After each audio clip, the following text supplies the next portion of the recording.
Hello friends and welcome to med project medical lectures आणि मी तुमचा मित्र प्रशांत शिंदे आपल्या सेकंड सेमिस्टरच्या बॅचमध्ये तुमचं सर्वांचं स्वागत करतोय. तर मित्रांनो, आज आपण फंडामेंटल ऑफ नर्सिंग हा जो विषय आहे तर हा सुरू करणार आहे. तर फंडामेंटल ऑफ नर्सिंगचे तुम्हाला सर्वांना माहिती असेल की दोन पार्ट्स आहेत, पार्ट 1 आणि पार्ट 2. ओके. तर आता बेसिकली आपण सर्वात पहिले जे आहे तर आपण पार्ट फर्स्ट सुरू करू. कारण की आपण पहिल्या सेमिस्टरच्या बॅचेसमध्ये हा सब्जेक्ट आपण घेतला नव्हता. कारण की हा सेकंड सेमिस्टरला ज्यावेळेस तुम्हाला युनिव्हर्सिटी पेपर असतात तर त्यामध्ये तुम्हाला हा जो टॉपिक आहे तर तो विचारला जातो. ओके. तर आपण सर्वात पहिले जे आपला F1 पार्ट फर्स्ट आहे तर ते लेक्चर जे आहे तर ते सर्व आपण कंप्लीट करू. 8-10 दिवसामध्ये सर्व जे चॅप्टर्स आहेत तर ते मी कव्हर करण्याचा प्रयत्न करेल मित्रांनो. ओके. तर आजचं जे लेक्चर असणार आहे तर हे तुमच्या सर्वांसाठी मित्रांनो ॲज अ डेमो लेक्चर म्हणून मी देतोय.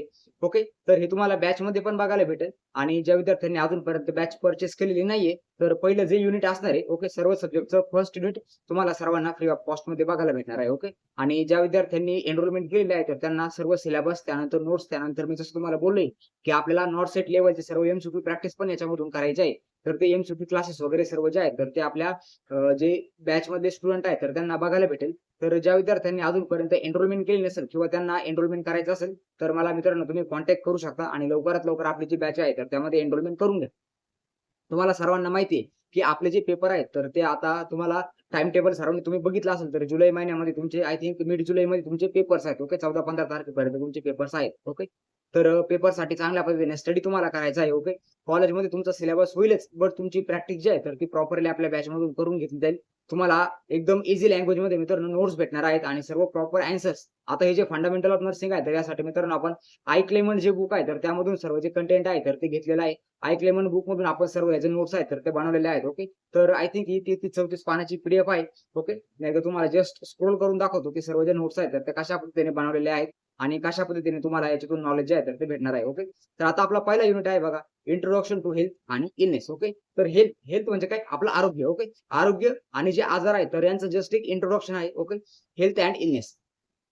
त्यामध्ये आता टॉपिक आपण कोणते-कोणते कव्हर करणार आहे बघा, पहिल्या युनिटमध्ये. आता तुमची जी सिलेबस कॉपी आहे, तर तुम्ही सिलेबस कॉपीमध्ये जे पण सर्व काही तुमचे जे टॉपिक्स दिलेले आहेत, तर ते मित्रांनो एक ना एक टॉपिक तुमचा बॅचमध्ये घेतला जाणार आहे. असा कुठलाच टॉपिक स्किप राहील असं बिलकुल होणार नाही. ओके. सर्व जे टॉपिक्स आहेत, तर ते आपल्या बॅचमध्ये घेतले जातील. ओके. आता meaning and definition of the health, त्यानंतर कन्सेप्ट ऑफ हेल्थ, त्यानंतर नेक्स्ट आहे बघा डायमेन्शन ऑफ हेल्थ. हा मित्रांनो तुमचा पी-वाय-क्यू आहे. ओके. फंडामेंटलमध्ये डायमेन्शन ऑफ हेल्थ, त्यानंतर डिटर्मिनंट्स ऑफ हेल्थ, हे सर्व टॉपिक्स विचारले गेलेले आहेत. ओके. त्यानंतर नेक्स्ट आहे बघा डिटर्मिनंट्स ऑफ हेल्थ. हा पण तुमचा मित्रांनो 5 मार्काचा क्वेश्चन आहे. त्यानंतर बघा मी पूर्ण इथे डायग्राम्स वगैरे काढून पण टाकल्यात, जेणेकरून तुम्हाला अंडरस्टँड होण्यासाठी मित्रांनो इझी आहे. ओके. डिटर्मिनंट्स ऑफ हेल्थ एकदम ट्री डायग्राम. आपण फक्त म्हणतोय ट्री डायग्राम, इथे मी तुम्हाला डायरेक्ट ट्री दाखवलाय आणि प्रत्येक त्याच्या ब्रांचवर एक-एक जे आहे तर ते डिटर्मिनंट मित्रांनो दिलेलं आहे. ओके. त्यानंतर आता खाली अजून आपण जर स्क्रोल जर केलं तर सर्वच तुम्हाला मित्रांनो मराठी एकदम अंडरस्टँड होईल तुम्हाला एकदम ईझी लँग्वेजमध्ये. तर अशा पद्धतीने सर्व जे डिटर्मिनंट्स आहेत तर ते मी एक्सप्लेन प्रॉपरली केलेले आहेत. त्यानंतर विथ एक्झाम्पल सर्व दिले आहे बघा. सर्व याच्यामध्ये तुम्हाला इथं एक्झाम्पल दिसेल. त्यानंतर आता नेक्स्ट जो टॉपिक आहे तर हे सर्व डिटर्मिनंट झाले. ओके. त्यानंतर आय थिंक हे फॅक्टर्स पण आहेत. ओके. फॅक्टर्स कोणते-कोणते अफेक्ट होतात? Political and policy factor. Okay. Next आहे बघा आता dimension and determinants of the health. Okay. आता डायमेन्शन आणि डिटर्मिनंट्स आता आपण बघतोय. ओके. त्यामध्ये आता डिटर्मिनंट्स ऑफ द हेल्थ बघा. ओके. ते पण सर्व इथे मी टॉपिक वाईज दिलेले आहेत.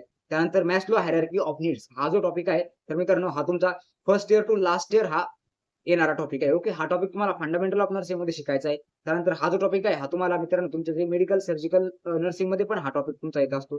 त्यानंतर psychiatric नर्सिंगमध्ये Maslow hierarchy of needs हा जो टॉपिक आहे तर तो येत असतो. त्यानंतर आपला जो मॅनेजमेंट सब्जेक्ट आहे तर मॅनेजमेंटमध्ये पण मॅस्लो हायरार्की ऑफ नीड्स हा जो टॉपिक आहे तर हा येत असतो. ओके. त्यानंतर नर्सिंग एज्युकेशनमध्ये पण हा टॉपिक मित्रांनो तुम्हाला बघायला भेटेल. त्यानंतर याच्यामध्ये पण बघा जे टॉपिक नॉर्थ लेव्हलला विचारले जातात तर मी त्या साइडला असा छोटा-छोटा नोट्स टाकतो. ओके. कारण की भरपूर वेळेस तुम्हाला नॉर्थ विचारलं जातं, एक पर्टिक्युलर पेशंट आहे. तो पेशंट अचानक चक्कर येऊन पडला, तर तुम्ही त्याला कॅज्युअल्टीमध्ये आणल्यानंतर सर्वात पहिले काय कराल? तर आपल्याला एबीसी फॉर्म्युला वापरायचा असतो. एअरवे, ब्रीथिंग आणि सर्क्युलेशन. ओके. तर एअरवेला पहिले आपल्याला प्रायोरिटी द्यायची आहे आणि सिक्युअर एअरवेचे जे पण ऑप्शन असेल तर तुम्हाला राईट करून यायचं आहे मित्रांनो. ओके. त्यानंतर अजून पीडीएफमध्ये खाली जर आलं तर हे बघा ॲप्लिकेशन इन नर्सिंग. आपण कशा पद्धतीने हे जे आहेत मास्लो हायरार्की ऑफ नीड्स हा जो टॉपिक आहे, तर हा नर्सिंगमध्ये कसा आपण ॲप्लाय करतो त्याचं तुम्हाला इथे एक्झाम्पल आहे. त्यानंतर ही जी डायग्राम आहे ही तुम्हाला एक्झाममध्ये मित्रांनो काढावी लागते. तर 5 मार्कासाठी हा टॉपिक विचारला गेला तर. त्यानंतर फॅक्टर्स इन्फ्लुएन्सिंग हेल्थ. आपल्या आरोग्यावर कोणते-कोणते फॅक्टर्स आहेत तर ते ॲक्ट करतात. ओके. त्याच्या रिलेटेड हा पण मित्रांनो एमसीक्यू आहे तर हा लाँग आन्सरमध्ये विचारला जातो. त्याच्यामध्ये एमसीक्यू असा तुमचा जो क्वेशन आहे तर तो कसा विचारतात, की डिफाइन हेल्थ त्यानंतर एक्सप्लेन द डिटर्मिनंट्स किंवा dimension of health and factors influencing on the health. Okay, किंवा role of nurse to maintain the health. Okay, त्यानंतर इकडे सर्व हे फॅक्टर्स वगैरे आहेत. त्यानंतर नेक्स्ट जो टॉपिक आहे आपण अजून खाली स्क्रोल करू. त्यानंतर नेक्स्ट टॉपिक आहे बघा, causes and risk factor of illness. Okay, जसं आपण हेल्थचं बघितलं तसे इलनेसचे कॉजेस आणि रिस्क फॅक्टर काय काय आहेत तर ते पण आपण याच्यामधून डिस्कस करणार या चॅप्टर मधून. त्यानंतर factors affecting on the health status. Okay, as it is हे सर्व तुम्हाला ऐकलेमेंट बुक मध्ये मित्रांनो बघायला भेटेल. फक्त ते आपण थोडं एक्सपांड केले, त्याच्यामध्ये काही सोपे सोपे वर्ड आपण त्याच्यामध्ये ऍड केले. त्यानंतर टाईप ऑफ इलनेस आहे, हा पण तुमचा 2 मार्काचा क्वेश्चन आहे. ओके, तुम्हाला इन्युमरेट करण्यासाठी येतं की इलनेसचे टाईप कोणते कोणते आहेत. ओके, अॅक्यूट, क्रोनिक, त्यानंतर एज रिलेटेड, टर्मिनल, हे सर्व त्याचे टाइप्स आहेत. त्यानंतर stages of the illness behaviour, हा तुमचा सायकोलॉजी मधला, त्यानंतर सायकेट्रिक नर्सिंग मधला आणि फंडामेंटल ऑफ नर्सिंग मधला मित्रांनो हा 5 मार्काचा क्वेश्चन आहे. ओके, आता मी तुम्हाला सांगतोय की प्रत्येक टॉपिकवर कोणता कोणता क्वेश्चन विचारला गेलाय, कारण की मागच्या 10 वर्षाच्या ज्या आपण काही क्वेश्चन पेपर्स आहेत तर त्या मित्रांनो सर्व आम्ही अनालाइज करतो. त्यानंतर ह्याच्या नोट्स आहेत तर त्या प्रिपेअर करत असतो. ओके, त्यानंतर आता नेक्स्ट जो टॉपिक आहे तर त्या टॉपिक्स मध्ये stages of illness behaviour. Okay, तर त्याची पण इथे मी एकदम मस्त डायग्राम थोडं पिक्टोरियल प्रेझेंटेशन केलंय. ओके, जेणेकरून तुम्हाला समजेल की ऍक्च्युअली याच्यामध्ये काय दिलंय. ओके, तर हे जे सर्चमन्स मॉडेल आहे. ओके, तर त्यांनी स्टेजेस ऑफ इलनेस बिहेवियर हे सर्व डाटा दिलेला आहे. ओके, तर हा डाटा तुम्हाला याच्यामध्ये मित्रांनो प्रॉपरली बघायला भेटेल. त्यानंतर हेल्थ इलनेस कॉन्टिन्यूम जे आहे. ओके, तर याच्यावर पण प्रिव्हियसली 5 मार्कासाठी क्वेश्चन मित्रांनो विचारला गेलेला आहे. त्यानंतर हेल्थ इलनेस कॉन्टिन्यूम नंतर लास्ट जो टॉपिक आहे मित्रांनो या चॅप्टरचा, त्यामध्ये आहे बघा, impact of illness on patient and family. Okay, घरामध्ये कोणी आजारी पडल्यावर त्या पर्टिक्युलर पेशंटवर आणि त्याच्या फॅमिलीवर काय काय इफेक्ट होतात तर याच्या रिलेटेड हा टॉपिक आहे. त्याच्यामध्ये ऍज अ नर्स म्हणून आपण काय रोल करू शकतो तर असं मित्रांनो तुम्हाला क्वेश्चन जे आहेत तर ते बेसिकली विचारले जातात. आणि ज्या विद्यार्थ्यांनी अजूनपर्यंत बॅचमध्ये एनरोलमेंट केलं नसेल तर त्यांनी लवकरात लवकर मित्रांनो बॅचमध्ये एनरोलमेंट करून घ्या. बॅचमध्ये तुम्हाला काय काय बघायला भेटेल तर त्याच्यावर आपण थोडं डिस्कस करू. ओके, तर यामध्ये बघा तुम्हाला सर्व जे लेक्चर्स आहेत तर ते रेकॉर्डेड फॉर्म मध्ये बघायला भेटतील. त्यासोबत आपण वीकली गुगल मीट आहे तर ते गुगल मीटचे आपण सेशन्स पण घेतो, ज्यामध्ये तुम्ही तुमचे डाऊट्स क्लिअर करू शकता किंवा तुम्हाला काही प्रॅक्टिकल नवीन नॉलेज तिथून दिलं जाईल. आताच हे जे फर्स्ट जे लेक्चर आहे मित्रांनो, तर आता आपण नॉर्सेटचा 10चा जो आता मेन्सचा पेपर झाला तर आता मित्रांनो आपण नेक्स्ट वीक मध्ये आपले जे स्टुडंट आहेत ज्यांनी एनरोलमेंट केले तर त्यांच्यासोबत मित्रांनो आपण नॉर्सेट 10च्या पेपरचं सोल्युशन त्यांना एक्सप्लेन करून सांगणार आहे, जेणेकरून आता तुमच्या लेवलला कोणते कोणते फंडामेंटल ऑफ नर्सिंगच्या लेवलला कोणते क्वेश्चन आताच्या नॉर्सेट मध्ये येऊन गेले तर ते सर्व क्वेश्चन्स मित्रांनो आपण आपल्या स्टुडंटला देणार आहोत, त्याचं एक्सप्लेनेशन घेणार आहोत. आणि ती जी पर्टिक्युलर लेक्चर असेल तर ते रेकॉर्डेड नसणार आहे मित्रांनो, ते तुम्हाला लाईव्ह आपण देण्याचा ट्राय करणार आहे. म्हणजे गुगल मीटर आपण लेक्चर आहे ते घेणार आहे. ओके, तर जे पण विद्यार्थी आपल्या बॅचमध्ये आहेत तर त्यांच्यासाठी मित्रांनो एक गोल्डन चान्स आहे. तुम्हाला आता नॉर्सेट 10चा पेपर मी लगेच तुम्हाला सांगणार आहे. ओके, असंच आपण मंथली किंवा वीकली आपण एक एक पेपर आहे नॉर्सेटचा तर तो प्रिव्हियस इयरचा आपण कंप्लीट करू, जेणेकरून फंडामेंटलचे सर्व क्वेश्चन्स मित्रांनो त्यामधून होऊन जातील. Okay, MCQ practice for DMR DHS त्यानंतर सीएच. ओके, आता आपल्याला फक्त युनिव्हर्सिटी एक्झामला मित्रांनो गोल करायचं नाही, आपल्याला कॉम्पिटिटिव्ह एक्झामची तयारी आतापासूनच सुरू करायची आहे. त्यानंतर सर्व पीडीएफ नोट्स तुम्ही सर्वांनी आता ह्या नोट्स आहेत तर ती कशी मान्य आहे सर्व तुम्हाला समजलेच असेल. ओके, कुठलंच एआय मटेरियल मित्रांनो याच्यामध्ये वापरलेलं नाहीये, कुठलंच गुगलवरून ज्या ऑलरेडीच्या स्लाइड शेअरला पीपीटी भेटतात तर त्या कुठल्याच कॉपी केलेलं नाही मित्रांनो. ओके, जे कंटेंट मला टाइप करता आलं, जे कंटेंट मला समोरच्याला देताना सोपं वाटतं तेच कंटेंट मी मित्रांनो याच्यामध्ये टाकत असतो. आणि सर्व जे कंटेंट आहे तर ते मनाचं टाकलेलं नाही मित्रांनो, ते सर्व जे आहे तर ते बुक मधूनच घेऊन टाकलेलं आहे. ओके, सध्या आयक्लेमेंट बुक फेमस आहे फंडामेंटल ऑफ नर्सिंग साठी, जे आपल्या आयएनसी पण अप्रूव्ह करते. आयएनसीनी पण तुम्हाला सांगितलं की आयक्लेमेंट बुक वापरा तुम्ही फंडामेंटल ऑफ नर्सिंग साठी. तर आपण मित्रांनो तेच बुक आपण लास्ट पर्यंत फॉलो करणार, त्यामधूनच आपण सर्व नोट्स आहे टॉपिक्स आहेत तर ते मित्रांनो आपण घेणार. ओके, त्यानंतर वीकली डाऊट सेशन. आता डाऊट सेशन सोबत तुम्हाला भरपूर नवीन एमसीक्यू कसे सोडवायचे, त्यानंतर सध्या नर्सिंगच्या या युगामध्ये काय काय नवीन वॅकन्सीज येतात, कशा पद्धतीने कॉम्पिटिशन लेवल आहे, सर्व गोष्टी मित्रांनो आपल्या डाऊट सेशन मधून तुम्हाला सांगितले जातात. एकंदरीत तुम्हाला नर्सिंग प्रोफेशनल बद्दल प्रत्येक वीकली अपडेट दिला जातो. त्यानंतर फायनल एक्झाम साठी स्ट्रॅटेजी. अजून तर फायनल एक्झाम खूप लांब आहे, 2 महिने आहेत. तोपर्यंत मित्रांनो तुम्हाला सर्व जे टॉपिक आहेत ते कव्हर होतील. 1799 रुपये मित्रांनो आपल्या बॅचचे फक्त आपण प्राइस ठेवलेली आहे. आणि जर एकदमच इझिली जर बघितलं मित्रांनो तर एका सब्जेक्टला 500 रुपयापेक्षा पण कमी फीज आपण याच्यामधून घेतोय मित्रांनो. ओके, कारण की फंडामेंटल तुम्हाला 2 पार्ट शिकवायचे आहेत, त्यानंतर न्यूट्रिशन आहे, बायोकेमिस्ट्री आहे, 4 विषय प्लस तुम्हाला नॉर्सेट, आरआरबी, डीएचएस, डीएमआर, सीएचओ त्याच्या सर्वांची एमसीक्यू प्रॅक्टिस करून घ्यायची. एकदम मिनिमम प्राइस मध्ये मित्रांनो मी हे सर्व तुम्हाला देण्याचं ट्राय करतोय. ओके, त्याच्यामधून माझा स्वतःचा फायदा खूप कमी आहे आणि माझे जे सर्व टेक्निकल सपोर्ट वगैरे आहेत त्यामध्ये हे जे सर्व पैसे आहेत तर मित्रांनो लागणार आहेत. ओके, तर एकदम मिनिमम खर्चामध्ये मी सर्व तुम्हाला देण्याचं ट्राय करत आहे. ओके, तर आता इंट्रोडक्शन खूप झालं, तुम्हाला मी पीडीएफ पण दाखवली, सर्व नोट्स वगैरे पण दाखवल्या. आता आपण आपलं जे लेक्चर आहे, आजचा जो टॉपिक आहे, ओके, तर बघू आपण जे टॉपिक्स आहेत आज बघू किती कव्हर होतात, कारण की चॅप्टर खूप मोठा आहे. उद्याचं लेक्चर आपण थोडं जम्बो लेक्चर करू आणि त्यामध्ये हा जो टॉपिक आहे तर हा लवकर आपण उरकून घेण्याचा मित्रांनो प्रयत्न करू. ओके.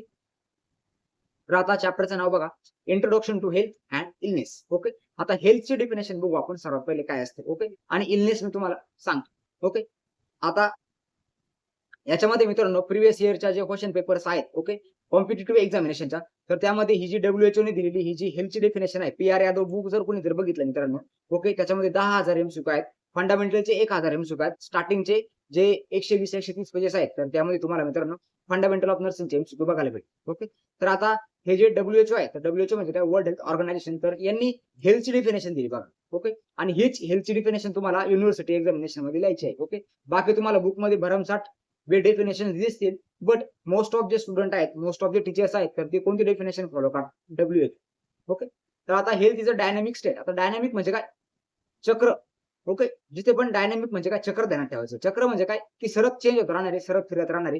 आता डायनॅमिक म्हणजे काय, की कधी तुम्ही आजारी असणार तर कधी चांगले होणार, चांगल्यापासून परत तुम्ही आजारी होणार, आजारी चांगले, हे जे चक्र आहे तर हे चालू असतं. म्हणून आपण हेल्थला काय म्हणतो, ऍज आपण त्याला डायनॅमिक स्टेट असं म्हणतो. That keeps changing according to the internal and external conditions. Okay. बॉडीच्या आतमधली कंडिशन आणि बॉडीच्या बाहेरची कंडिशन. तुमचं ब्रेकअप झालं, तुमच्या मनाला काय झालं तर दुःख झालं, तुम्ही 4 दिवस डिप्रेशन मध्ये राहिले आणि तुम्हाला टेन्शन मध्ये ताप आला, तुमचं बॉडीचं इंटरनल एन्व्हायरमेंट पूर्ण चेंज झालं. ओके. अशाच पद्धतीचे मित्रांनो फनी लँग्वेज तुम्हाला आपल्या क्लासेस मधून बघायला मिळेल, जेणेकरून तुम्हाला जे अंडरस्टँडिंग आहे ते फास्ट होईल. ओके. तर आता काय झालंय, आपला जो स्टुडंट आहे पर्टिक्युलर, माझा कोणी पण फेवरेट स्टुडंट, त्याचं काय झालं मित्रांनो, ब्रेकअप झालंय. ब्रेकअप झालं म्हणजे काय, त्याचं हृदय जे आहे तर ते तुटलंय. आता हृदय तुटलेलं आपल्याला बाहेरून दिसणार आहे का, नाही, ते आतून तुटलंय त्याचं. तर आतून तुटलं म्हणजे काय, त्याला मनाला जखम झाली. मनाला जखम झाली म्हणजे काय, कुठलं पण तुमचं स्ट्रेस असेल, ओके, त्यानंतर कुठलं पण तुम्हाला दुःख असेल, मेनली सायकोलॉजिकल ज्या थिंग्स आहेत तर त्या आपण इंटरनली घेत असतो. ओके. तर इंटरनल आणि एक्सटर्नल कंडिशन. एक्सटर्नल कंडिशन म्हणजे काय, की 2 मित्र होते, खूप चांगले होते आणि दोघांना पण एकाच मुलीवर प्रेम झालं आणि दोघांच्या त्या मुलीच्या त्या प्रेमाच्या भांडणामध्ये दोघांनी एकमेकांसोबत भांडणं केली. दोघांनी एकमेकांसोबत इतके भांडणं केले, की याने त्याचा हात मोडला आणि याने याचा पाय मोडला. ओके. External condition. काय, थ्रेट्स, थ्रेट्सनिंग झाली दोघांमध्ये. ओके. वॉर झाला. ही झाली एक्सटर्नल कंडिशन. आणि ती जी मुलगी आहे दोघांना पण सोडून गेली, दोघांची पण हार्ट ब्रेक झाली, ही झाली इंटरनल कंडिशन. एक्सटर्नल कंडिशन आणि इंटरनल कंडिशन दोन्ही पण ज्यावेळेस तुमचे हॅम्पर होणार, त्यावेळेस तुम्हाला मित्रांनो आजार होणार आणि त्या आजारालाच आपण काय म्हणतो मित्रांनो, इलनेस. इलनेस असं म्हणतो. आणि दोन्ही पण एन्व्हायरमेंट तुमचे प्रॉपर मेंटेन आहेत, त्यालाच आपण काय म्हणतो मित्रांनो, हेल्थ. ओके. आय होप तुम्हाला सर्वांना हेल्थ काय असतं हे समजलं असेल. आता आपल्याला हे झालं तुमच्या प्रशांत सरांनी सांगितलेली डेफिनेशन, बट आता तुम्हाला वर्ल्ड हेल्थ ऑर्गनायझेशन काय सांगते ते बघा. ओके. आता याच्यामधले हे जे बघा, त्याच्यामध्ये काय पॅरामीटर्स दिलेले आहेत आणि हे पॅरामीटर्सचे नंबर्स तुम्हाला मित्रांनो एका कॉम्पिटिटिव्ह एक्झाम मध्ये विचारले आहेत. ओके.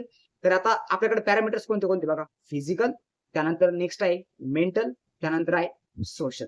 ओके. किती पॅरामीटर दिले तुम्हाला, फिजिकल, मेंटल आणि सोशल. आणि हा MCQ मित्रांनो तुम्हाला विचारला गेलेला होता प्रिव्हियस इयर क्वेश्चन पेपर्स मध्ये. तर तुम्ही काय करायचे, आता जे पण विद्यार्थी हे क्लास बघतायत त्यांनी एक नोटची वही करा आणि एक ग्रीन कलरचा पेन घ्या. ओके. ग्रीन कलरचा आय थिंक तुम्ही रेड कलरचा पेन घ्या, कारण की तुम्ही ब्लॅक आणि ब्लू तुमच्या नॉर्मल साठी युज करता. तर काय करायचं, सर्वांनी एक रेड कलरचा पेन घ्यायचा किंवा पिंक कलरचा पेन घ्या आणि त्या पेननी फक्त एकच काम करायचं. काय, मी जिथे पण तुम्हाला सांगेल कॉम्पिटिटिव्ह एक्झामचा MCQ, तिथे तुम्हाला डबल स्टार करा किंवा हॅश मार्किंग करा आणि तिथे लिहून द्या की हा प्रिव्हियस इयर मध्ये विचारला गेलेला कॉम्पिटिटिव्ह एक्झामचा क्वेश्चन आहे. म्हणजे तो टॉपिक तुमचा तेच क्लिअर होणार. ओके. वर्ल्ड हेल्थ ऑर्गनायझेशन ही जी डेफिनेशन दिली आहे, तर कधी कधी तुम्हाला काय दिलं जातं मित्रांनो, ही डायरेक्ट डेफिनेशन दिली जाते आणि MCQ मध्ये विचारलं जातं की ही डेफिनेशन कोणी दिलेली आहे, तर WHO ने दिलेली आहे. त्यानंतर याच्यामध्ये नेक्स्ट तुम्हाला काय विचारलं जातं मित्रांनो, याच्यामध्ये पॅरामीटर्स किती दिले आहेत. ओके. तर फिजिकल, मेंटल आणि सोशल वेलबिंग. ओके. तर असे तुम्हाला किती पॅरामीटर्स आहेत मित्रांनो, ओन्ली 3 पॅरामीटर्स दिले आहेत. आता तुम्ही भरपूर बुक्स मध्ये जर बघितलं त्याच्यामध्ये स्पिरिच्युअल दाखवलेलं आहे, त्यानंतर अजून भलतंच काहीतरी सायकोलॉजिकल दाखवलेलं आहे. याच्यामध्ये सायकोलॉजिकल वर्ड हा पण नाही, स्पिरिच्युअल वर्ड हा पण नाही. त्याच्यामध्ये तुम्हाला एक्सपेक्ट मध्ये क्वेश्चन विचारला जाऊ शकतो. खालीलपैकी सर्व जे आहेत तर ते पॅरामीटर्स WHO ने सांगितलेले आहेत, एक पॅरामीटर सांगितलं नाही. आता मी तुम्हाला MCQ विचारतो, याला स्लिप करा. ओके. MCQ असा आहे की WHO ने डेफिनेशन दिली, तर त्या डेफिनेशन मध्ये 3 पॅरामीटर आहेत आणि ऑप्शन मध्ये तुम्हाला 4 दिले, तर खालीपैकी कोणता आहे, कोणता नाही. ओके. फिजिकल, मेंटल, सायकोलॉजिकल आणि सोशल. कोणतं पॅरामीटर नाही, C नंबरचा पॅरामीटर नाही, सायकोलॉजिकल पॅरामीटर याच्यामध्ये नाही. तर अशा पद्धतीने घुमून फिरून तुम्हाला MCQ विचारला जाऊ शकतो. तर हे जे पॅरामीटर्स आहेत, हे 3 पॅरामीटर्स मित्रांनो ध्यानात ठेवायचे. बाकी तुम्ही डेफिनेशन युनिव्हर्सिटी एक्झामिनेशन साठी रट्टा मारून पाठ करायची, बट हे जे 3 वर्ड्स आहेत याच्या पुढे पण जायचं नाही आणि याच्यातले खायचं पण नाही. ओके.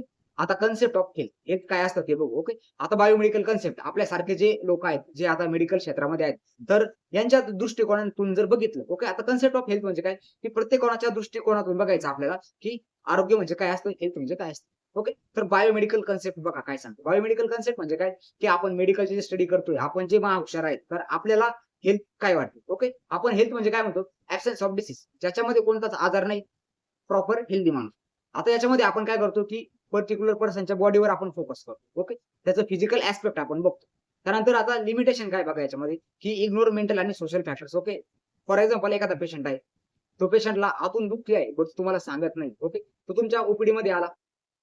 तो म्हणतोय, की "सर माझं फक्त माइल्डली पोट वगैरे दुखतंय." बस तुम्ही तेवढंच एक्सेप्ट करणार, त्याचं पोट वगैरे का दुखतंय बघणार आणि त्याला तुम्ही एखादी गोळी वगैरे देऊन टाकता. ओके. हे काय झालं, ही तुमची कन्सेप्ट झाली हेल्थला बघण्याची. ओके. तर बायोमेडिकल कन्सेप्टमध्ये आपण काय बघितलं जातं, तर याच्यामध्ये मित्रांनो तुमच्या बुकमध्ये एक स्पेशल वर्ड वापरला आहे, की आपण जी ह्युमन बॉडी आहे, तर त्याला ॲज अ आपण मशिनरी घेत असतो. ओके. बायोमेडिकल म्हणजे काय, आपण तसा एखादा मेकॅनिकल आहे, तर मेकॅनिकल समोर आपण गाडी जर घेऊन जर गेलं, तर तो गाडीला कधी पण एका मशीनच्या वेळी बघतो, याच्यामध्ये कुठं फॉल्ट आहे, तर ते तो बघत असतो. तसंच ज्यावेळेस आपल्याकडे पेशंट येतो, तर पेशंटमध्ये आपण कुठं फॉल्ट आहे, तर ते आपण बघत असतो. ओके. त्यानंतर आता सेकंड आहे बघा, इकॉलॉजिकल कन्सेप्ट. ओके. आता इकॉलॉजिकल कन्सेप्टमध्ये काय बघा, त्याच्यामध्ये balance between the human and environment. Okay. ज्यावेळेस एन्व्हायर्नमेंटचा आणि आपला बॅलन्स मेंटेन राहणार, त्यावेळेस ही प्रॉपर हेल्थची कंडिशन चालणार.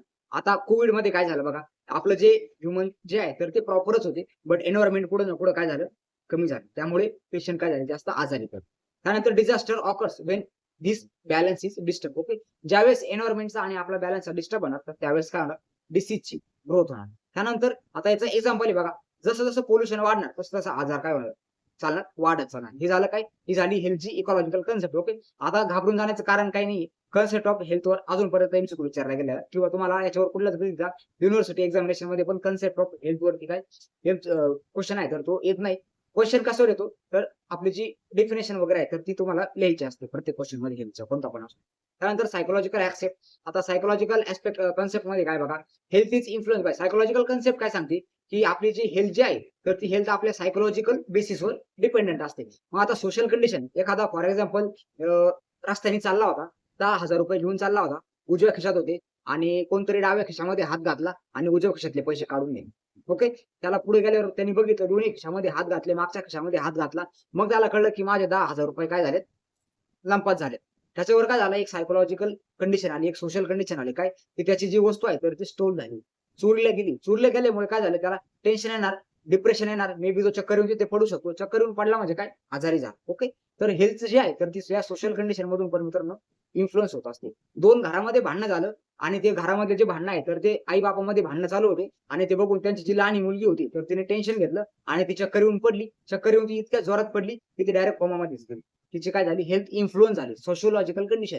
आई-बापाचे भांडणं ही सोशल कंडिशन आहे. ओके. तसंच याचं बेस्ट एक्झाम्पल सांगायचं मित्रांनो, एखादा रेपचा केस घ्या तुम्ही. रेपच्या केस नंतर ज्या पर्टिक्युलर जी गर्ल आहे, ती त्याच्यामधून जर बाहेर जर आलीच नाही, तर मित्रांनो ती डायरेक्टली स्ट्रेसमध्ये जाते. ती कधी-कधी स्वतःहून सुसाईड पण करून घेते. ओके. त्यानंतर कल्चर आहे बघा. त्यानंतर सायकॉलॉजिकल फॅक्टर्स आहेत आणि ते एक्झाम्पल काय सांगितलंय मी, स्ट्रेस. स्ट्रेसमुळे काय होतंय, बीपी वाढलाय. ओके. सासू-सुनाचं भांडण झालं आणि ते बघून सासऱ्याला आणि त्या मुलाला दोघांचं पण काय झालंय, बीपी हाय झाला. हे काय स्ट्रेस. स्ट्रेसमुळे काय होतं, हायपरटेन्शन म्हणजे सोशल कंडिशनमुळे पण आपली हेल्थ जी आहे, तर ती इन्फ्लुअन्स होत असते. आणि लास्ट जो अप्रोच आहे, तर तो होलिस्टिक अप्रोच आहे. हा मोस्ट कॉमन अप्रोच आहे बघा. आता हेल्थ जे आहे, तर हेल्थला आपण काय करतो, कंप्लीट वेल बिंग बॉडी. ओके. याच्यामध्ये आता हे जे सर्व जे वरचे आपले 3 फॅक्टर्स आपण 3-4 फॅक्टर जे आपण बघितले, बायोमेडिकल, इकॉलॉजिकल, सायकॉलॉजिकल, होलिस्टिक, हे सर्व जे 3 जे फॅक्टर्स आहेत, तर ते सर्व ज्यावेळेस आपण एकत्र करतो, त्याच्यामध्ये एक स्पिरिच्युअल पण ॲड करतो. तर याला आपण काय म्हणतो, तर होलिस्टिक. होलिस्टिक म्हणजे काय, ओव्हरऑल. ओके. त्यानंतर आता नेक्स्ट आहे बघा, डायमेन्शन ऑफ हेल्थ. ओके. तर आपण हा जो टॉपिक आहे डायमेन्शन ऑफ हेल्थ हा कव्हर करू आणि बाकीचे सर्व जे क्लासेस आहेत, म्हणजे जे टॉपिक्स आहेत, तर ते आपण मित्रांनो उद्या डिस्कस करू. ओके. तर डायमेन्शन ऑफ हेल्थ जे आहे, तर हा इम्पोर्टंट टॉपिक आहे. 5 मार्कासाठी विचारला जातो. ओके. त्यापूर्वी आपण आधीचे जे टॉपिक्स बघितले, तर आय होप तुम्हाला सर्वांना हेल्थ एकदम प्रॉपर पद्धतीने समजलं असेल. हेल्थ काय असतं, त्याची डेफिनेशन तुमची पाठ झाली असेल. Health is a state of complete physical and social wellbeing and not merely absence of the disease or infirmity. इथे भरपूर जण इन्फॉर्मिटी करतात. ओके. मी स्वतः पण इथे लहानपणी म्हणजे फर्स्ट इयरला असताना या चुका केलेल्या आहेत मित्रांनो. इन्फॉर्मिटी नाही, मी इन्फॉर्मिटी. ओके. पण इन्फॉर्मिटी नाहीये. इथं हा जो आय आहे, तर आय लव्ह यू वर जसं तुम्ही प्रेम करता, तसा ह्या आयवर तुम्हाला इथे प्रेम करायचंय आणि ओला रिमूव्ह करायचंय. तर फक्त तुम्हाला आय ध्यानात ठेवायचं. ओके. इन्फॉर्मेटिव्ह. ओके. त्यानंतर आता आपल्याला नेक्स्ट टॉपिक बघायचा आहे, तर तो कोणता बघायचा आहे? Dimension of health. ओके. आता हेल्थचा डायमेन्शन म्हणजे काय? आता हेल्थला आपण कोणत्या पद्धतीने डिफाईन करू शकतो? ओके. आता हेल्थ जे आहे, तर हेल्थची अशी सिंगल कन्सेप्ट आहे का? नाही. हेल्थमध्ये आपण बघितलं सोशल येतंय, स्पिरिच्युअल येतंय, मेंटल येतंय, फिजिकल येतंय. हे जे सर्व पॅरामीटर्स आहेत, तर ते पॅरामीटर्स कोणते-कोणते आहेत? त्यालाच आपण काय म्हणतो? Dimension of health. एखाद्या पर्सनची तुम्हाला हेल्थ प्रॉपर आहे, हे जर सांगायचं जर असेल, तर तुम्ही फक्त त्याची बॉडी बिल्ड बघून सांगू शकत नाही. एखादा पर्सन आहे, जर तो 60 किलोचा आहे, तुम्ही लगेच म्हणू शकत नाही, की याची हेल्थ एकदम प्रॉपर आहे. मे बी तो आतून पूर्ण स्ट्रेस असेल, मे बी त्या पेशंटला डायबिटीज असेल, जी तुम्हाला डायरेक्टली दिसत नाही. तुम्हाला असे सायकॉलॉजिकल, सोशल, कल्चरल सर्व टॉपिक्स बघायचे आहेत. रस्त्यावरचा चालणारा भिकारी जो आहे, तो एकदम धट्टा-कट्टा तुम्हाला दिसत असेल. बट मित्रांनो, तो सोशिओलॉजिकली किंवा स्पिरिच्युअली तो कधी मंदिरात जात नाही, स्पिरिच्युअली लो आहे. तो कधी कोणासोबत चांगलं बोलू शकत नाही. तो सायकॉलॉजिकली लो आहे. ओके. त्याच्याकडे पैसे नाही, तो इकॉनॉमिकली लो आहे. ओके. अशा पद्धतीने सर्व आपण जे वेगवेगळे जे पॅरामीटर्स आहेत, तर ते पॅरामीटर्स एकत्र आणून आपली जी हेल्थ आहे, तर हेल्थला मित्रांनो डिफाईन करत असतो. ओके. तर आपण हेल्थला डिफाईन करण्यासाठी कोणतं डायमेन्शन यूज करतो, तर हे तुम्हाला याच्यामधून सांगायचं. ओके. आता dimension of health I hope तुम्हाला सर्वांना समजलं असेल. मित्रांनो, फंडामेंटल ऑफ नर्सिंग हा असा सब्जेक्ट आहे, त्याच्यामध्ये ही जी हेडिंग आहे ना, हेडिंग, त्या हेडिंगचा जर तुम्हाला प्रॉपर मीनिंग जर समजला आणि त्याच्या आतमध्ये येणारे जे टॉपिक्स आहेत, तर ते जर तुम्ही पाठ जर केले, तर हे जे छोटे-छोटे आहेत ना मित्रांनो, हे तुम्हाला पेपरमध्ये आठवायची गरज पण पडणार नाही. हे तुमचं ब्रेन तेवढा डेव्हलपच होऊन जाईल तिथपर्यंत. तुम्ही तेवढं लॉजिकली आपोआप थिंक करायला लागता. ओके. फंडामेंटल ऑफ नर्सिंग हा रट्टा मारू सब्जेक्ट नाहीच आहे पहिली गोष्ट म्हणजे. हा तुमच्या लॉजिकल वेनी, प्रॅक्टिकल वेनी करण्याचा सब्जेक्ट आहे. ओके. तर आता फिजिकल डायमेन्शन आपण सर्वात पहिले बघू. फिजिकल डायमेन्शन काय म्हणते बघा, proper functioning of the body organ. आता डायमेन्शन ऑफ हेल्थ. आता फिजिकल डायमेन्शनमध्ये आपण काय बघणार, त्या पर्सनची बॉडी आहे, 60 किलोचा आहे, ओके आहे. प्रॉपर फंक्शनिंग करतोय, एक हृदय बरोबर चालतंय, इतकं बरोबर चालतंय, की त्याला 4 मुलींवर प्रेम आहे. बरोबर आहे. त्यानंतर त्याचे नॉर्मल व्हायटल्स. नॉर्मल व्हायटल्स म्हणजे काय? रिस्पिरेटरी रेट त्याचा नॉर्मल आहे. बीपी त्याचा नॉर्मल आहे. सर्व गोष्टी नॉर्मल आहे. त्याला 2 कोणी मुस्कटीत आणल्या. स्ट्रेस नाही वाढला, काय नाही वाढला. तेवढ्यापुरतं तेवढा वाढला, परत नॉर्मल आला. नॉर्मल व्हायटल्स. त्यानंतर फ्री फ्रॉम डिसीज. कोणता आजार नाहीये, काहीच नाही. ओके. त्याला आपण काय म्हणायचं? Physical dimension. त्यानंतर आता मेंटल डायमेन्शन. मेंटल डायमेन्शन म्हणजे काय? Ability to think, learn and take decision. Okay. एखादा पेशंट आहे, त्या पेशंटला समजतंय, की आपण स्वतःहून काय केलं पाहिजे. आपल्याला ही जी गोळी जर चालू ही गोळी जर आपण नाही घेतली, तर आपल्यावर काय बॅड परिणाम होतील. ओके. म्हणजे मेंटल डायमेन्शन. तुमचं ब्रेन किती त्या पद्धतीमध्ये चालतोय. तुमची मेमरी, याला आपण काय म्हणतो? Mental dimension. Coping with stress. Okay. Coping with stress म्हणजे काय? फॉर एक्झाम्पल, आता अजून एक सोपं एक्झाम्पल देतो मित्रांनो. तुम्ही परत मला म्हणशाल, की सर नुसते गर्लफ्रेंड आणि बॉयफ्रेंड आणि रिलेशनशिपमध्ये घुसतायत. बट मित्रांनो, याच्यावरून तुम्हाला एकदम सोप्या पद्धतीने देणार तर ओके. आता कोपिंग विथ स्ट्रेसमध्ये तुम्हाला एक्झाम्पल देतो. एक गर्लफ्रेंड आणि एक बॉयफ्रेंड कपल आहेत. दोघांचं ब्रेकअप झालं. त्याच्यानंतर ब्रेकअपच्या नादामध्ये मुलांनी काय केलं मित्रांनो, तर मुलांनी 4 बाटल्या दारू पिल्या. स्ट्रेसमध्ये झाला आणि मुलीने काय केलं, ठीक आहे चला थोडं लॉजिकली विचार केला. काही नाही, हा थोडा भानकुदळ आहे, येईल. मुलीला काय त्याला धडा शिकवायचा होता. मुलीने काय केलं, प्रॉपर पद्धतीने मुलीने तिचा गेम चालू ठेवला. पोरगं गेलं डिप्रेशनमध्ये, तो पेला 4 बाटल्या दारू आणि गेला स्ट्रेसमध्ये. ओके. तिथे काय मेंटल डायमेन्शन त्याचं कुठं ना कुठं हॅम्पर झालं. त्याला तिची जी हे आहे, तर ते समजलंच नाही, की तिला काय ॲक्शन घ्यायची आहे, ते तिला समजलंच नाही. त्या पर्टिक्युलर स्टुडंट किंवा त्या विद्यार्थ्याला. ओके. आता तुम्ही म्हणाल, की सर तुम्ही मुलींकडून बोलताय. आता मुलांकडून बोलतो. मुलांकडून बोलतो असं कपल आहे, त्यांची भांडणं झाली. मुलीने घेतला स्ट्रेस आणि मुलगा चला त्याच्या मित्रांसोबत गेला फिरायला निघून. तो काय झाला, एक स्टेबल कंडिशनमध्ये गेला आणि मुलीने मैत्रिणीसोबत बोलण्याचं पण बंद केलं. मैत्रिणीने तिला विचारलं, की "जिजूंचं काय झालंय?" हिला आला राग. हिला काय वाटलं, की ही मला जळवण्यासाठीच बोलू राहिली काय? हिने मैत्रिणीसोबत पण बोलणं बंद करून टाकलं आणि गेली स्ट्रेसमध्ये. ओके. तर कोपिंग विथ स्ट्रेस. आपल्याला जर स्ट्रेस जर आला, तर तुम्ही त्याला कशा पद्धतीने हँडल करू शकता, तर हे पण इम्पोर्टंट आहे. ओके. त्यानंतर आता नेक्स्ट आहे बघा social dimension. Okay. Good interpersonal relationship. Okay. 2 मित्र आहेत, एकदम चांगले असतात, चांगले बोलतात. वर्गात एखादा जण असतो बघा, त्याच्या सर्वांसोबत चांगले पर्सनल रिलेशनशिप असतात. म्हणजे काय, तो सोशली एकदम प्रॉपर आहे. Adjustment in society. एखादा असा मित्र असतो वर्गामधला, एखादा स्टुडंट असतो, तो हुशार विद्यार्थ्यांमध्ये पण राहतो आणि तो कॉलेज सुटल्यानंतर टुकार पोरांमध्ये पण राहतो आणि तो कॉलेज आणि हे काहीच नसल्यावर तो शहरामध्ये असणाऱ्या 4-5 एखाद्या वेगळ्या गल्लीमध्ये पण तुम्हाला कधी-कधी भेटू शकतो. ओके. त्यानंतर नेक्स्ट आहे इमोशनल डायमेन्शन. ओके. आता इमोशनल डायमेन्शन मध्ये काय, control over the emotion. Okay. आता हे जे वरती आपण बघितलं हे स्ट्रेस वगैरे, तर याच्याच रिलेटेड थोडं आहे. ओके. तुम्हाला तुमचे इमोशन्स कंट्रोल करता आले पाहिजे. त्यानंतर एबिलिटी टू एक्सप्रेस फिलिंग. कोणासमोर फिलिंग एक्सप्रेस करायच्या, कोणासमोर नाही करायच्या, समजलं पाहिजे. त्यानंतर स्पिरिच्युअल डायमेन्शन. देवाला थोडंफार मानलं पाहिजे. ओके. बिलीफ्स, लकमध्ये सर्व ज्या गोष्टी आहेत, तर नशिबावर अवलंबून असतं असं नाहीये. आपल्या कष्टावर पण मित्रांनो आपला तेवढा विश्वास पाहिजे. त्यामुळे थोडं लक पण कधी-कधी लागतं.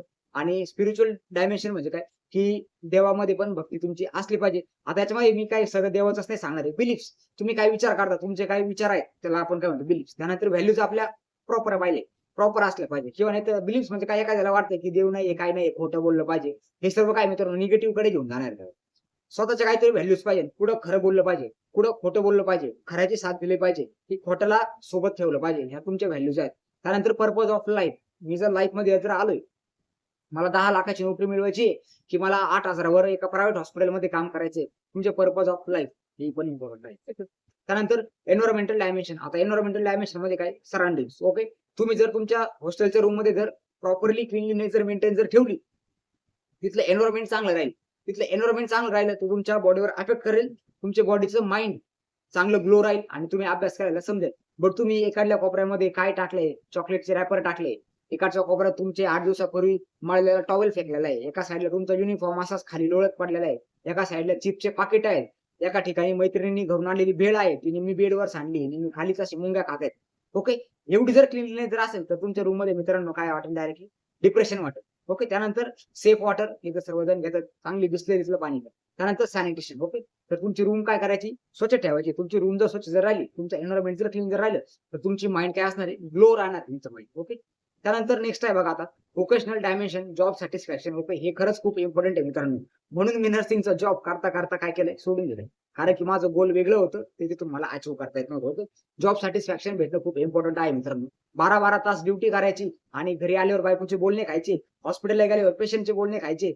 हॉस्पिटलवरून सुटल्यानंतर ओव्हर द्यात आणि किचकिच. No job satisfaction. ओके. तुम्ही काय होणार? डिप्रेशन मध्ये जाणार. त्यानंतर वर्क लाईफ बॅलन्स जो आपल्या नर्सिंगमध्ये बिलकुलच नाही. ओके. आज मॉर्निंग, उद्या इव्हिनिंग, परवा दिवशी नाईट, कोणता दिवस चालू आहे, कोणता वार चालू आहे, काहीच समजत नाही. यापेक्षा याच्यासाठी काय करायचंय? गव्हर्नमेंट जॉबमध्ये जा. जिथे तुम्हाला काम केल्याचा मोबदला पण तेवढा भेटेल आणि मित्रांनो तुम्हाला काम केल्याचं सॅटिस्फॅक्शन पण भेटेल आणि तुमचं वर्क लाईफ बॅलन्स पण भेटेल. तुम्हाला आठवड्यातून 4 दिवस म्हणजे सुट्ट्या पण भेटून जातील. ओके. स्वतःसाठी पण काम करा, पेशंटसाठी पण हेल्प करा आणि पैसे आल्यावर ते आपल्या घरच्यांसाठी पण युटिलाइज करा. तुमचं जे टोटल आहे तर ते जॉब सॅटिस्फॅक्शन मित्रांनो तुम्हाला भेटणार आहे. ओके. तर आय थिंक जवळपास आपला अर्धा तास झालेला आहे आणि लेट थोडा व्हिडिओ अपलोड करतोय आय नो. बट ही जी पीडीएफ आहे मित्रांनो, तरी पीडीएफ बनवतानाच मला आज खूप टाइम गेलेला आहे. ओके. आता पीडीएफ रेडी आहे तर उद्या हा टॉपिक आपण मित्रांनो कम्प्लीटच करून टाकू. अजून 2 लेक्चर उद्या होऊन जातील आणि उद्या नाईट पर्यंत तुम्हाला सर्व लेक्चर्स भेटून जातील. पहिला चॅप्टर आपला होऊन जाईल कारण की तुमचे पेपर मित्रांनो जवळ आलेले आहेत. तुमच्यापेक्षा जास्त टेन्शन मला आहे कारण की मी जर वेळेत जर क्लास जर कम्प्लीट जर नाही केले तर परत तुम्ही माझे क्लास जॉईन करणार नाही. त्यासाठी मला सर्व गोष्टी आहेत तर तुम्हाला मित्रांनो वेळेत द्यायचे आहेत आणि वेळेत द्यायचा याचा अर्थ असा नाही की मी फक्त पळपळ करणार आहे. दिवसातून 4 जरी लेक्चर मित्रांनो रेकॉर्ड करण्याची गरज पडली तरी पण मी मित्रांनो लेक्चर रेकॉर्ड करेल आणि कुठलंच लेक्चर मित्रांनो अर्ध्या तासाच्या वरती मी तुम्हाला देणार नाही. ओके. कारण की 1 तासापर्यंत तुम्ही बसू शकणार नाही. आपण हसी मजाकचं वातावरण, अर्ध्या तासाचं लेक्चर. आता मी 1 तासाचं पण कंप्लीट करू शकतो मित्रांनो. हा डिटर्मिनंट्स ऑफ हेल्थ मला शिकवायला काही प्रॉब्लेम नाही. बट हे जे एवढं झाले हेच लेक्चर मित्रांनो तुम्ही काय करा, याच्या नोट्स आहेत परत त्या वाचा आणि कुणीच मित्रांनो असं मोकळं बसायचं नाही. सर्वांनी एक वही करायची आहे. Med project medical lectures Prashant सरांचे क्लासेस वही करा आणि त्याच्यामध्ये सर्व तुमच्या ज्या नोट्स आहेत तर त्या लिहा. ओके. तुमच्यावर कधी पण स्पॉट येऊ शकतो, कधी पण तुमच्या नोट्स तुम्हाला मागितले जाऊ शकते आपल्या ग्रुपमध्ये. ओके. तर नोट्स मित्रांनो बनवा. माझ्यासाठी नाही, तुमच्या स्वतःसाठी नोट्स बनवा. ओके मित्रांनो. माझ्याकडे भरपूर इतक्या नोट्सच्या वह्या आहेत. मला कधी टाइम जर भेटला तर त्या सर्व एक शॉर्ट व्हिडिओ बनवून मी तुम्हाला दाखवेल की मी आतापर्यंत लास्ट इयर पर्यंत किती नोट्स लिहिल्या. जवळपास 150 वह्या माझ्याकडे भरलेल्या आहेत. ओके. आणि आता नॉट्सच्या पण 20-22 वह्या माझ्याकडे नोट्स आहेत तर त्या क्लिअर झालेल्या आहेत. ओके. तर आय होप तुम्हाला सर्वांना आजचा टॉपिक समजला असेल. इंट्रोडक्शन टू हेल्थ आणि इलनेस. ओके. अजूनपर्यंत आपण इलनेस कडे जास्त गेलो नाही. आपण आजार म्हणजे काय असतं बघा. हेल्थ किती मोठा टॉपिक आहे याच्यावरती तुम्हाला पूर्ण आयएनसीने एक चॅप्टरच बनवून दिलाय. ओके. भरपूर इंटरेस्टिंग टॉपिक आहे. टॉपिक इंटरेस्टिंग जरी नसेल तरी पण आपण त्याला इंटरेस्टिंग बनवणार. फंडामेंटल पेक्षा न्यूट्रिशन बायोकेमिस्ट्री मध्ये अजून खूप तुम्हाला मित्रांनो मजा येणार आहे. फंडामेंटल मध्ये हे जरी थोडे बेसिक आहेत, अजून खूप इंटरेस्टिंग टॉपिक आहेत ज्यामध्ये तुम्हाला खूप हसायला पण भेटेल आणि एकदम प्रो लेवलचे एक्झाम्पल्स मी तुम्हाला सध्या मित्रांनो देणार आहे. कारण की मोनोटोनस मी पहिले शिकवायचो विद्यार्थ्यांचं एवढं नाही, पण आता थोडं अपडेट जसं मला शिकवायला आवडतं तसंच तुम्हाला ग्रास्प करायला पण मित्रांनो आवडेल. ओके. तर भेटूया आपल्या उद्याच्या व्हिडिओमध्ये आणि ज्या पण विद्यार्थ्यांनी मित्रांनो इकडे लास्ट परत एकदा थोडं आपलं प्रमोशन झालंच पाहिजे. ओके. ज्या पण विद्यार्थ्यांनी अजूनपर्यंत क्लासेस जॉईन केलेले नाहीत, इकडे आपलं हे पोस्टर आहे बघा. तिथे तुमचे सर आहेत. ओके. स्टेथोस्कोप वगैरे घालून मस्त पैकी. तर मित्रांनो लेक्चर आपले लवकरात लवकर जॉईन करून घ्या. 1799 रुपये. जास्त प्राइस नाही मित्रांनो. तुम्हाला आता युनिव्हर्सिटी एक्झाम आहे मित्रांनो, त्याची फीस पण याच्या डबल आहे. ओके. तिथे बघा तुम्हाला लिहायचं आहे. तिथे मी तुम्हाला नोट्स पण देतो, जे लिहायचे ते पण सांगतोय. सर्व गोष्टी तुम्हाला याच्यातून भेटणार आहे. एमसीक्यू प्रॅक्टिस सगळं मित्रांनो तुमचे होऊन जाणार आहे. तुम्ही जर नॉट सेटचे पुढे जाऊन जर फ्युचरमध्ये क्लास जर लावले मित्रांनो तर ते क्लासेसला पण तुम्हाला 10-15 हजार रुपये लागतील. त्या कशा आताच प्रत्येक सेमिस्टरला 1000-1200 रुपये जातील. तुमच्या आतापासून नोट्स राहतील. तुम्ही आतापासून कॉम्पिटिशन मध्ये राहाल आणि हे जे सर्व जे इम्पोर्टंट टॉपिक्स ज्यावेळेस तुम्ही तुमच्या युनिव्हर्सिटी एक्झामिनेशन मध्ये लिहिता, तर तुम्हाला मित्रांनो पास होण्यासाठी युनिव्हर्सिटीचं काहीच वाटणार नाही. जे विद्यार्थी इथून क्लास करतील ना मित्रांनो, मी 101% सांगू शकतो, ओके, की त्यांना युनिव्हर्सिटी एक्झामचं काहीच टेन्शन येणार नाही. तुम्ही एक्झामच्या आदल्या दिवशी ना मित्रांनो 12-13 तास झोपू शकता डायरेक्ट. इतकं मी तुम्हाला कॉन्फिडेंटली सांगू शकतो. कारण की युनिव्हर्सिटी पेपर तुम्हाला काहीच अवघड जाणार नाही. जर तुम्ही लेक्चर प्रॉपरली जर केले आणि मी दिलेला गाईडन्स जर मित्रांनो तुम्ही जर प्रॉपरली जर ते जर रूल जर फॉलो जर केले, तर मित्रांनो नर्सिंग अवघड काहीच नाही. ओके. तर भेटूया आपल्या उद्याच्या व्हिडिओमध्ये. अजून काही इंटरेस्टिंग टॉपिक आहेत भरपूर सर्व. तर ते आपण मित्रांनो नेक्स्ट टॉपिकमध्ये आपण डिस्कस करू. नेक्स्ट लेक्चरमध्ये आपण डिस्कस करू. ओके. तर जय हिंद, जय महाराष्ट्र मित्रांनो. ज्या पण विद्यार्थ्यांना लेक्चर जॉईन करायचे आहे, तर इकडे माझा नंबर आहे 9284062215. ओके. कुठे गेला? अजून थोडंसं खाली स्क्रोल करा. हे बघा इथे माझा नंबर आहे. तर मित्रांनो मला कॉन्टॅक्ट करा. त्यासोबत लिंक पण आपल्या सर्व व्हिडिओच्या डिस्क्रिप्शनमध्ये तुम्हाला भेटून जातील. WhatsApp ग्रुपच्या आहे, WhatsApp चॅनलच्या आहे. ज्या विद्यार्थ्यांनी WhatsApp चॅनल जॉईन केलं नसेल तर त्यांनी जॉईन करून घ्या. तिथे तुम्हाला एमसीक्यू प्रॅक्टिस आहे तर ते मित्रांनो करायला भेटेल. ओके. तर भेटूया आपल्या नेक्स्ट व्हिडिओमध्ये. Wish you all the best. Okay. सर्वांना सेकंड सेमिस्टरसाठी लवकरात लवकर सर्वांनी स्टडी सुरू करून द्या. पेपर तुमचे जवळ आलेले आहेत. ओके. जवळ म्हणजे आता 2 महिन्यावरतीच तुमचे पेपर आहेत. ओके. तर भेटूया आपल्या नेक्स्ट व्हिडिओमध्ये मित्रांनो. थँक्यू.